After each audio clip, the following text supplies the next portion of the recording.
ഡിവൈഎഫ്ഐയുടെ നമ്മൾ വയനാട് ക്യാമ്പയിനെതിരെ വർഗീയ വിദ്വേഷം പ്രചരിപ്പിക്കുന്ന തരത്തിലുള്ള വ്യാജ വാർത്ത നിർമ്മിച്ച് പ്രചരിപ്പിച്ചവർക്കെതിരെ നടപടി സ്വീകരിക്കണമെന്നാവശ്യപ്പെട്ട് ഡിവൈഎഫ്ഐ സംസ്ഥാന കമ്മിറ്റി നൽകിയ സംസ്ഥാന പോലീസ് മേധാവി DGPക്ക് നൽകിയ പരാതിയിൽ കൂടുതൽ ആളുകൾ കുടുങ്ങുമെന്നുള്ള കാര്യം ഉറപ്പായി.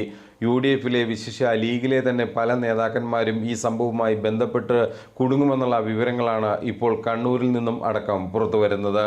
കണ്ണൂർ, മലപ്പുറം ജില്ലകൾ കേന്ദ്രീകരിച്ചാണ് ഇത്തരത്തിലുള്ള പ്രചാരണങ്ങളുടെ ചുക്കാൻ പിടിച്ചിരിക്കുന്നത് എന്നുള്ള വിവരങ്ങളും ഇപ്പോൾ പുറത്തു വരുന്നുണ്ട്.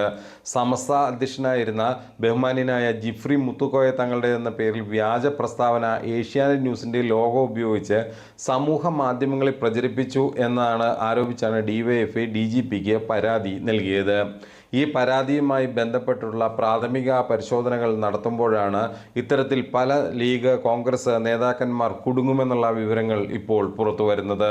വയനാട് ദുരന്തത്തിൻ്റെ പശ്ചാത്തലത്തിൽ ഡിവൈഎഫ്ഐ സംഘടിപ്പിച്ച നമ്മൾ വയനാട് ക്യാമ്പയിൻ്റെ ഭാഗമായി ഡിവൈഎഫ്ഐ പോർക്ക് ഫെസ്റ്റിവൽ സംഘടിപ്പിച്ചെന്നും ഇതിനെതിരെ ജിഫ്രി മുത്തുക്കോയ തങ്ങൾ രൂക്ഷമായി പ്രതികരിച്ചു എന്ന തരത്തിലാണ് സാമൂഹ്യ മാധ്യമങ്ങളിൽ പ്രചാരണം നടക്കുന്നത്.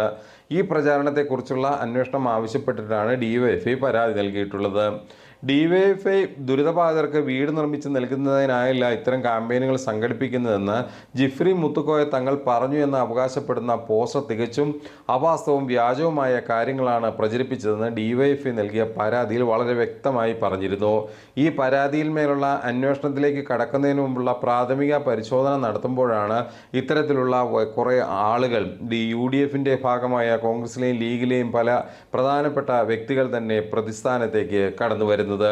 കൃത്യമായ ഗൂഢാലോചനയിലൂടെ നടന്നിട്ടുള്ള ഇത്തരത്തിലുള്ള ഒരു അവാസ്തവ പ്രചരണത്തിന് അല്ലെങ്കിൽ വലിയ തോതിൽ നാട്ടിൽ കുഴപ്പങ്ങൾ ഉണ്ടാക്കാനുള്ള ഒരു വിഭാഗത്തിൻ്റെ ശ്രമത്തിനെതിരെ ഇത്തരം കുറ്റവാളികൾക്കെതിരെ, ഇത്തരം പ്രതികൾക്കെതിരെ നടപടി ആവശ്യപ്പെട്ടാണ് ഡിവൈഎഫ്ഐ സംസ്ഥാന പോലീസ് മേധാവിയെ സമീപിച്ചിട്ടുള്ളത്. അബ്ദുറസാഖ് തിരൂർ എന്ന ഫേസ്ബുക്കിൻ്റെ പ്രൊഫൈലിൽ നിന്നാണ് ആദ്യമായി ഇത്തരം ഒരു വ്യാജ വാർത്താ സൃഷ്ടി ഉണ്ടായിട്ടുള്ളത്. സമൂഹത്തിലുള്ള മതസൗഹാർദ്ദ അന്തരീക്ഷം തകർക്കുന്നതിനും ജനങ്ങളെ ഭിന്നിപ്പിച്ച് സമൂഹത്തിൽ കലാപം സൃഷ്ടിക്കുന്നതിനുമായുള്ള ശ്രമമാണ് ഇവിടെ നടന്നതെന്ന് ഡിവൈഎഫ്ഐ പരാതിയിൽ വളരെ കൃത്യമായി തന്നെ പറയുന്നുണ്ട്. സമൂഹത്തിലെ സമാധാന അന്തരീക്ഷം തകർക്കുന്നത് ലക്ഷ്യം വെച്ചുള്ള ഇത്തരം നീക്കം ഒരു ക്രിമിനൽ കുറ്റമായി കണക്കാക്കി ജാമ്യമില്ലാ വകുപ്പ് പ്രകാരം സംഭവത്തിലെ പ്രതികൾക്കെതിരെ ശക്തമായ നടപടി പോലീസ് സ്വീകരിക്കണമെന്നാണ് ഡിവൈഎഫ്ഐ സംസ്ഥാന സെക്രട്ടറി VK സനോജ് പരാതിയിലൂടെ ആവശ്യപ്പെട്ടത്. ഈ പരാതിയെക്കുറിച്ച് കൂടുതൽ കടന്നു പോകുമ്പോൾ നമുക്ക് മനസ്സിലാകുന്നത് ഓരോ തലത്തിൽ നടന്നുകൊണ്ടുള്ള ഒരു കൃത്യമായിട്ടുള്ള അജണ്ടയുടെ അടിസ്ഥാനത്തിൽ ചില സൈബർ ജീവികൾ നടത്തിയ ആക്രമണമാണ് ഇതിൻ്റെ പിന്നിൽ. അവരുടെ കൃത്യമായ കുബുദ്ധിയിൽ വിരിഞ്ഞ ചില ശ്രമങ്ങളാണ് ഇത്തരത്തിലുള്ള ഡിവൈഎഫ്ഐയുടെ ക്യാമ്പയിനെ തകർക്കാനുള്ള ഇത്തരം നീക്കത്തിന് പിന്നിൽ. അതോടൊപ്പം തന്നെ ജിഫ്രി മുത്തുക്കോയ തങ്ങളുടെ ചിത്രങ്ങളും മറ്റും കാര്യങ്ങളും ഉപയോഗിച്ച് ഏഷ്യാനെറ്റ് പോലുള്ള ഒരു വാർത്താ മാധ്യമത്തിൻ്റെ ലോഗോയുമൊക്കെ ഉപയോഗിച്ച് ഔദ്യോഗികമെന്ന് തോന്നിപ്പിക്കുന്ന തരത്തിലുള്ള പ്രസ്താവനകൾ നടത്തിയതിന് പിന്നിൽ ഗുരുതരമായിട്ടുള്ള ക്രിമിനൽ ഗൂഢാലോചന നടന്നിട്ടുണ്ടെന്ന് പ്രഥമ ദൃഷ്ട്യാ തന്നെ വ്യക്തമാണ്. ഈ ഘട്ടത്തിൽ കുറ്റവാളികളെ ഒരു കാരണവശാലും വിടാൻ പാടില്ല.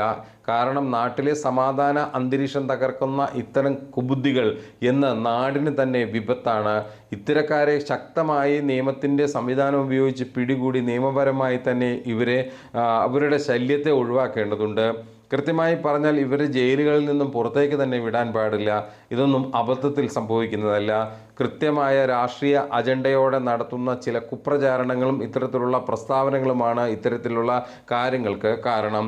ഇതിൽ വലിയ തോതിലുള്ള ഗൂഢാലോചനകൾ ചില ഉന്നത നേതാക്കന്മാർ തന്നെ നടത്തി ചില ആളുകളെ ഉപയോഗിച്ച് നടത്തുന്ന സൈബർ അറ്റാക്കുകൾക്കെതിരെ കേരള സമൂഹത്തിന് കൈകെട്ടി നോക്കി നിൽക്കാനാവില്ല. വയനാട്ടിലെ ദുരിതബാധിതരെ സഹായിക്കുന്നതിന് കയ്യും മെയ്യും മറന്ന് ജനങ്ങൾ പ്രവർത്തിക്കുമ്പോൾ ഇത്തരം കുബുദ്ധികളെ കൃത്യമായി നേരിടാൻ നമ്മുടെ നിയമ സംവിധാനത്തിന് കഴിയണം. ഏതായാലും ഡിവൈഎഫ്ഐയുടെ പരാതിയിന്മേൽ പോലീസ് ശക്തമായ നടപടികൾ ആരംഭിച്ചിട്ടുണ്ട് എന്നുള്ള വിവരങ്ങളും ഇപ്പോൾ പുറത്തു വരുന്നുണ്ട്.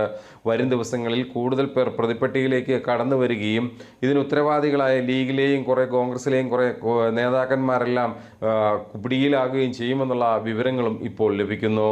ഏതായാലും നാട്ടിൽ സമാധാനം പുലരാൻ ഒറ്റക്കെട്ടായി നിൽക്കണമെന്ന് മാത്രമാണ് ഈ ഘട്ടത്തിൽ അഭ്യർത്ഥിക്കാനുള്ളത്.